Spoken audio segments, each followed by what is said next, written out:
Om Swastiastu. Hai teman-teman, perkenalkan nama saya Dwi Kesarana, nomor absen 1, kelas 11 MIPA 3. Kali ini saya akan menjelaskan atau mempresentasikan tentang salah satu pahlawan yang sangat berjasa pada tahun 1942 sampai 1949, yaitu Muhammad Yamin. Selamat menonton! Biografi Muhammad Yamin. Muhammad Yamin lahir pada tanggal 24 Agustus 1903 di Sawah Lunto, Sumatera Barat. Muhammad Yamin merupakan pahlawan nasional, budayawan, dan aktivis hukum terkenal di Indonesia. Muhammad Yamin memiliki pendidikan yang lengkap. Pendidikannya dimulai ketika ia bersekolah di Holland Inland School HIS. Ia juga mendapat pendidikan di sekolah guru. Muhammad Yamin juga mengenyam pendidikan di Sekolah Menengah Pertanian Bogor, Sekolah Dokter Hewan Bogor, AMS, hingga Sekolah Kehakiman Red Hawk School Jakarta. Muhammad Yamin termasuk salah satu pakar hukum dan juga merupakan penyair terkemuka angkatan Pujangga Baru. Ia banyak menghasilkan karya tulis pada dekade 1920 yang sebagian dari karyanya menggunakan bahasa Melayu. Karya-karya tulis Muhammad Yamin diterbitkan dalam jurnal Young Sumatera. Ia juga merupakan salah satu pelopor puisi modern.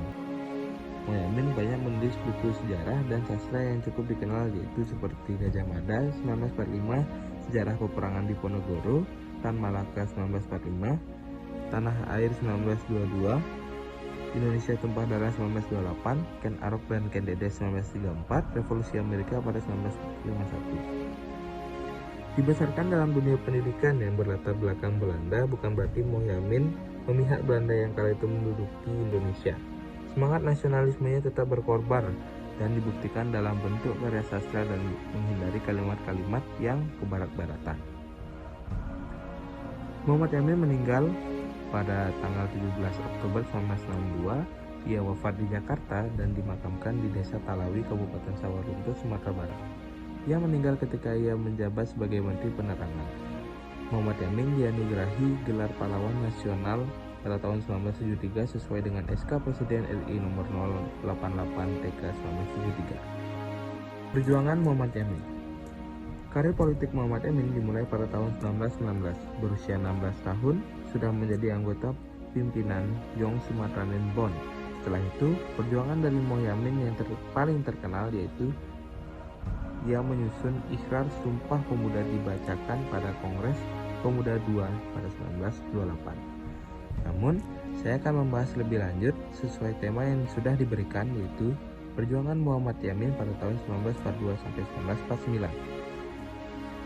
Semasa pendudukan Jepang pada 1942 sampai 1945, Muhammad Yamin bertugas pada Pusat Tenaga Rakyat, yaitu PUTRA, sebuah organisasi nasionalis yang disokong oleh pemerintah Jepang. Pada tahun 1945, ia terpilih sebagai anggota Badan Penyelidik Usaha Persiapan Kemerdekaan Indonesia (BPUPKI). Dalam sidang BPUPKI, Muhammad Yamin banyak memainkan peran. Ia berpendapat agar hak asasi manusia dimasukkan ke dalam konstitusi negara. Ia juga mengusulkan agar wilayah Indonesia pasca kemerdekaan mencakup Sarawak, Sabah, Semenanjung Malaya, Timur Portugis, serta semua wilayah Hindia Belanda.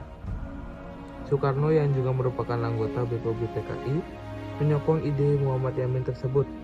Selain itu, Muhammad Yamin juga termasuk dalam organisasi Panitia 9 yang bertujuan untuk membahas dan merumuskan dasar negara Indonesia merdeka. Panitia 9 yang dimana juga mengumpulkan usul dan suara hadirin yang mengikuti sidang rapat yang dihadiri anggota BPUPKI. Panitia 9 menghasilkan rumusan Piagam Jakarta.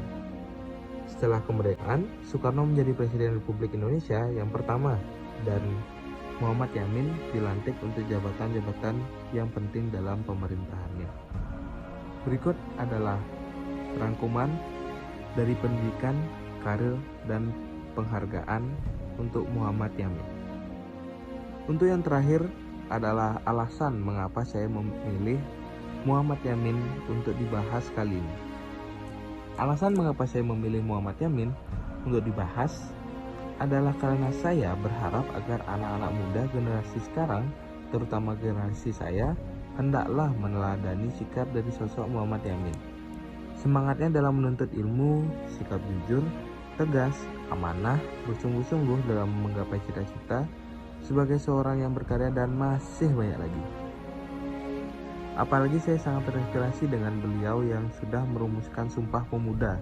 Janji dalam Sumpah Pemuda tersebut bertujuan untuk membangkitkan semangat rakyat Indonesia, terutama para anak muda untuk menegaskan kemerdekaan Republik Indonesia. Jadi, Sumpah Pemuda merupakan sebuah tekad dan semangat para pemuda-pemudi Indonesia untuk menegakkan kemerdekaan bangsa Indonesia dari jajahan negara asing.